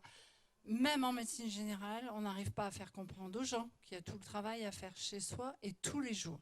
Et ici, on est vraiment là-dedans. C'est tous les jours, même si c'est astreignant, comme on a vu aussi avec Speech Attacks. Hein. Bon. Il va falloir le faire chez soi, qu'on ait envie, qu'on n'ait pas envie. Ça retarde l'évolution de la maladie et vous aurez moins de complications articulaires et compagnie. C'est vraiment, tu l'as dit, la spasticité, les douleurs, il y en aura encore, bien sûr, mais on va ralentir tout ça. Et donc, on sera plus en forme. Et s'il y a des médicaments qui arrivent, eh ben, tant mieux, parce que ça va arriver sur un corps qui est quand même plus en forme que celui qui n'a rien fait. Donc l'idée, c'est non seulement que les kinés puissent contacter Iris, et même vous, donc dites-le, on va avoir les fiches, je l'espère, d'ici la fin de l'année, ils seront sur différents sites, et ensuite, il y a tout ce travail à faire à la maison, par tout ce que vous venez de développer. Fabrice en a un très bon exemple, parce qu'il fait un tas de choses qui nous impressionnent à chaque fois, mais on voit bien comment le fruit que ça porte. Voilà. En tout cas, je voulais vous dire énorme merci pour cette tonalité. D'autres questions, je vous laisse suivre. Au revoir.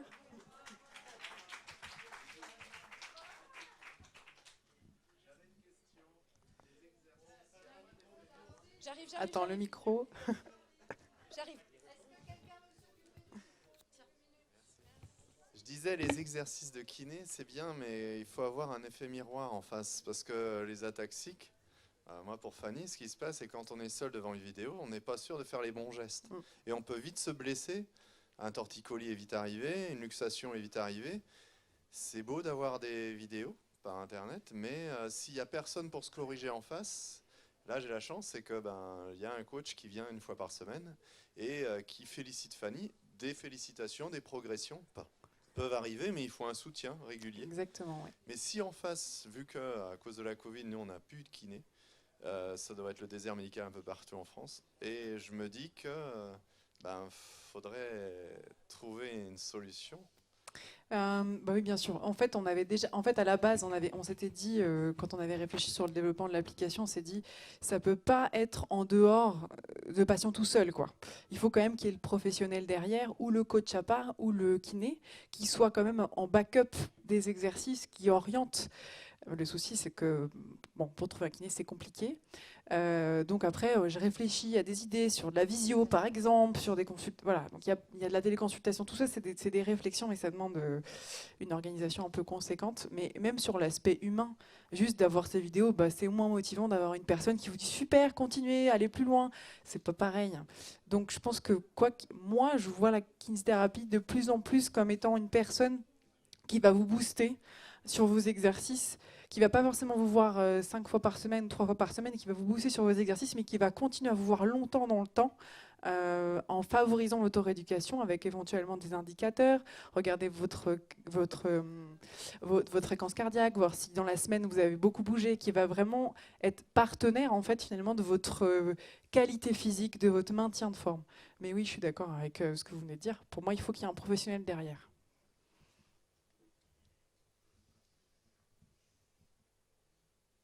Oui. Ouais. Alors en fait, je ne sais pas si je suis le seul dans ce cas, mais on conseille 2 à 3 séances de kiné par semaine.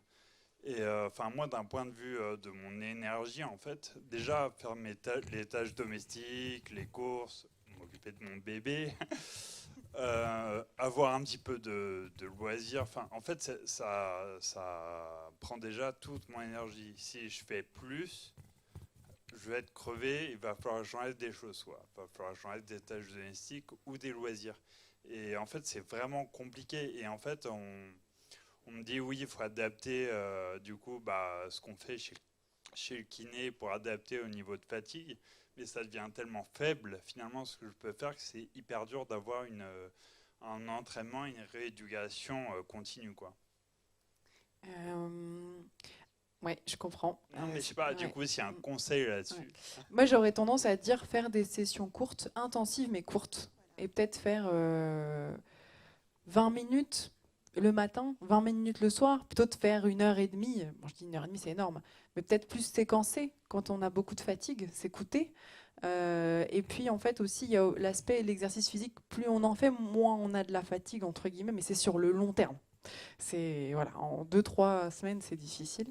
Et après, dans sa journée, peu importe. Moi, si demain, on me dit il faut que tu fasses du sport, il faut que tu fasses 2 heures de sport par jour, je vais te dire mais on en fait du temps, c'est impossible. Voilà, de manière générale, tout le monde a des difficultés à se motiver sur une activité qui n'est pas forcément son domaine de prédilection.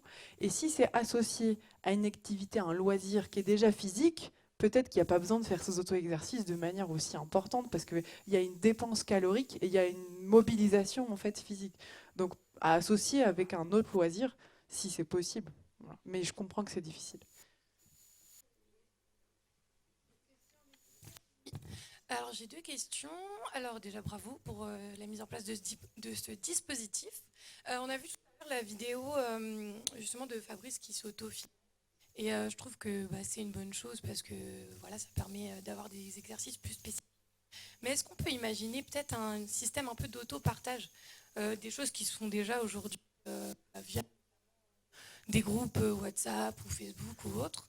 Parce qu'en fait, on se rend compte que justement, comme on disait aussi sur le fait que on a besoin d'être un peu coaché et que c'est hyper important d'avoir quelqu'un à côté, voilà, pour un peu donner son avis et aussi voilà, quoi, avoir un aval et se motiver tous ensemble.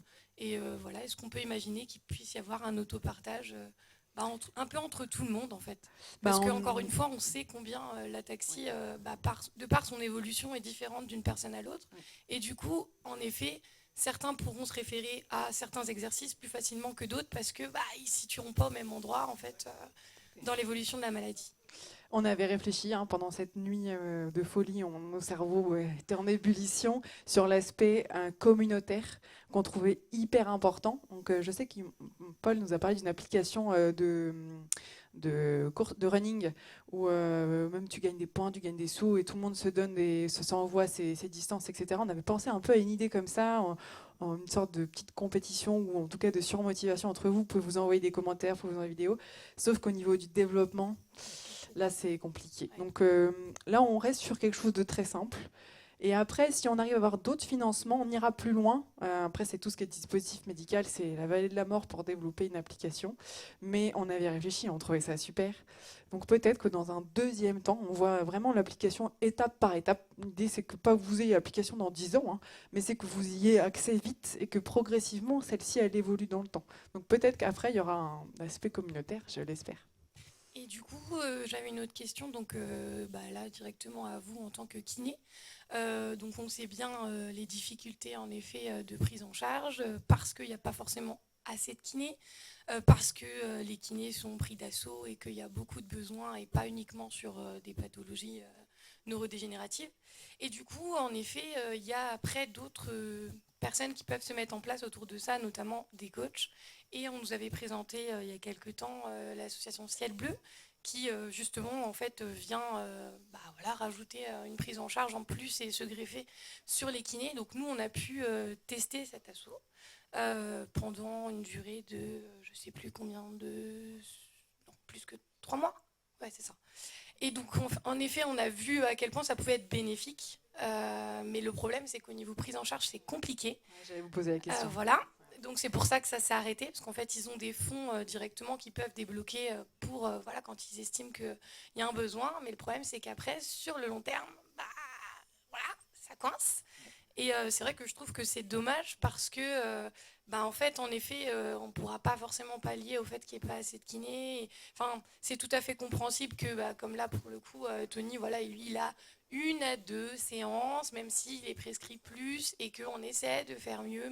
Et son kiné en plus est top et voudrait bien, pourquoi pas, partager avec un autre kiné, ce qui n'est pas le cas aussi de tous les kinés. Exactement. C'est bien à préciser. Mais en fait, le fait d'avoir plusieurs intervenants, ça peut être super bénéfique. Mais si derrière, il n'y a pas de prise en charge, en sachant que là, si mes souvenirs sont bons, on n'est pas loin de 80 € la séance. Donc c'est quand même un coût. Donc c'est bien, c'est bénéfique, c'est au top, mais sauf que on peut pas l'utiliser réellement parce que aujourd'hui il n'y a pas de prise en charge, quoi. Et même par les assurances privées, les mutuelles, je sais qu'elles peuvent prendre en charge jusqu'à 250 € par mois d'APA. Ouais, c'est ce qu'ils nous ont dit. Certaines mutuelles peuvent, mais encore une fois pas toutes.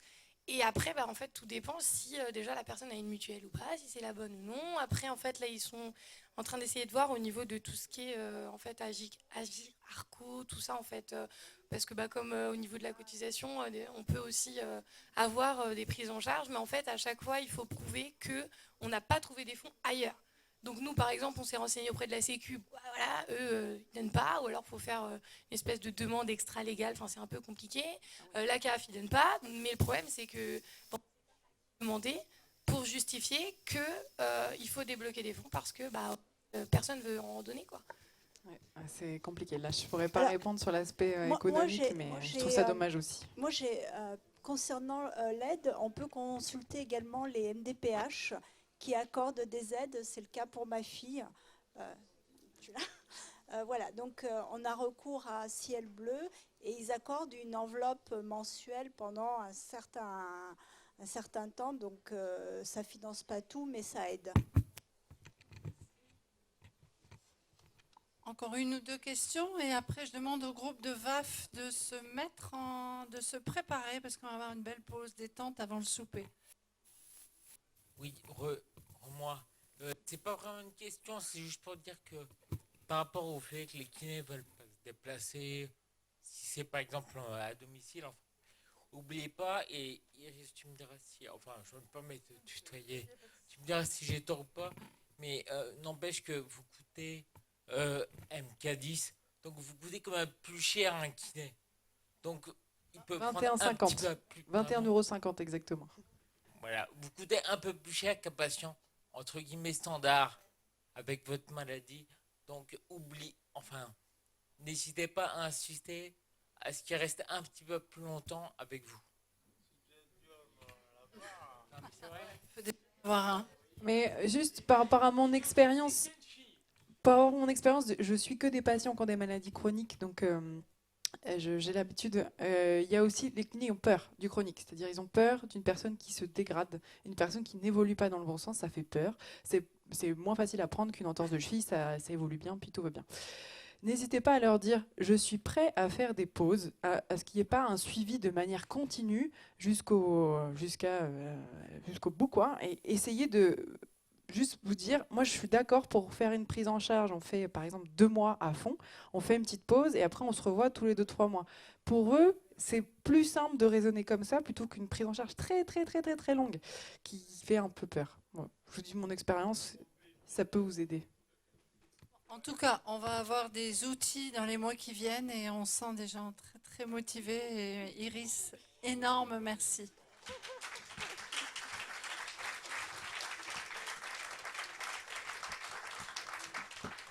Je peux vous dire que Brigitte Soudry, qui dirige Gendaille, était super contente et super motivée aussi. Elle a motivé tout le monde. Lucie, ici, elle sourit parce qu'elle fait partie aussi des gens. Elle m'a dit, j'ai plein de fridrages ici, c'est tous des sourires, ça rigole, il y a une ambiance de top, ils ont fait des exercices de top et Iris Marolo, elle est top.